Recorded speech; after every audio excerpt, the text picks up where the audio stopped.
एक चिड़िया थी और उस चिड़िया का परिवार था, उसका एक अपना चिड़ा भी था, मतलब उसका पति। चिड़ा के साथ रहा करती थी। एक घोंसला था जंगल में, घनघोर जंगल था, कोई आता जाता नहीं।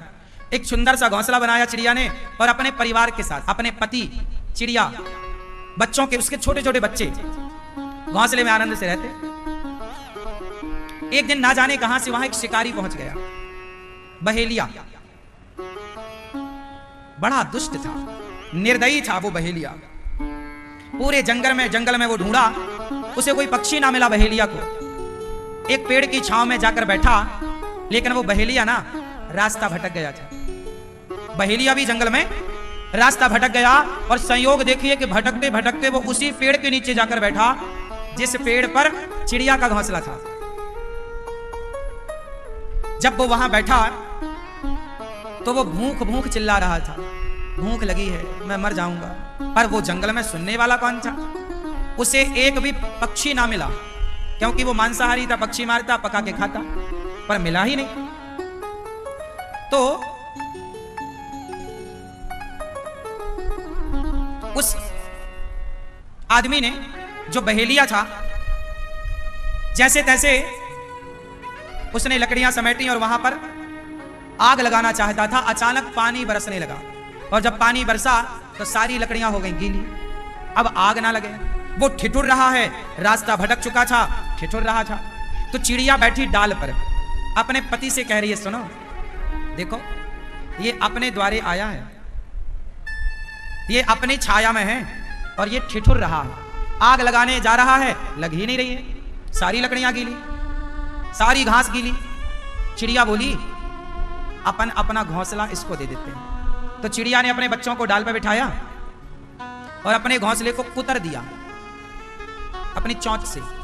तो उसका घोंसला टूटा और नीचे आया। बहेलिया देख के बड़ा खुश, ऊपर देखा तो चिड़िया बैठी और इसने घोंसला पाया सूखा तो तुरंत उसमें आग लगाई। उसके माध्यम से उस लकड़ियों में अब धीरे धीरे आग लग गई और आग लगी तो उसका सर्दी दूर हुई, जान में जान आई।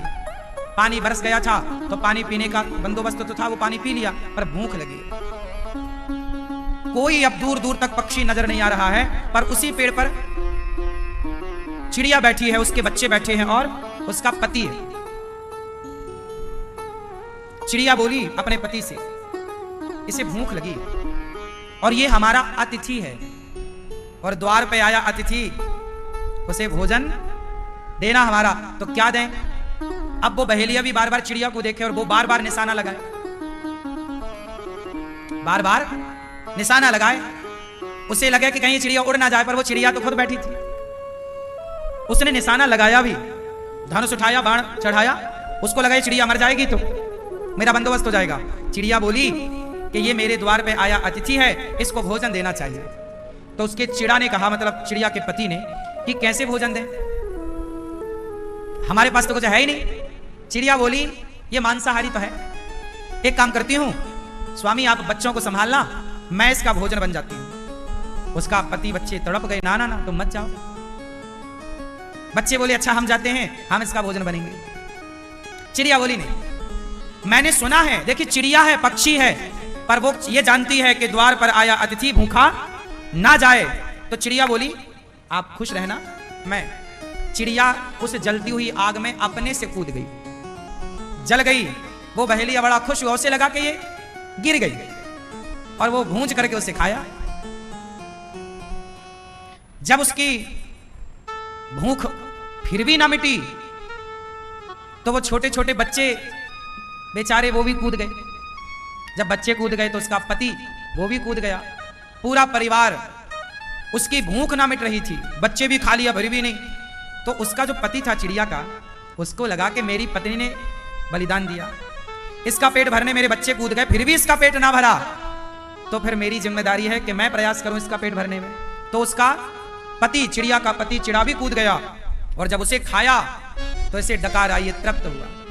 तभी एक सुंदर सा विमान आता है आकाश मार्ग से और उस आकाश मार्ग में वो चारों, चिड़िया, उसका पति और उसके दोनों बच्चे, एक सुंदर सा देवताओं की तरह रूप बनाकर, अब वो पक्षी के रूप से मुक्त होकर देवताओं की तरह सुंदर बनकर विमान पर बैठे। तो ये बहेलिया बोला, आप कौन? तो पार्षद थे, विमान लेकर आए। उन्होंने कहा कि ये चिड़िया जिसे अभी अभी तूने खाया, ये उसका पति, ये उसके बच्चे, बोले ये सब कहां जा रहे? बोले ये सब वैकुंठ जा रहे हैं। क्यों? बोले इन्होंने पक्षी होकर भी द्वार पे आए अतिथि की सेवा की। जब ये किसी का पेट भरते हैं, तुम पापी हो, तुम तो पापी हो, तुमने हत्या करके जीवों को खाते थे तो तुम पापी हो, पर भले पापी हो, पर चिड़िया ने तो अपना धर्म निभाया।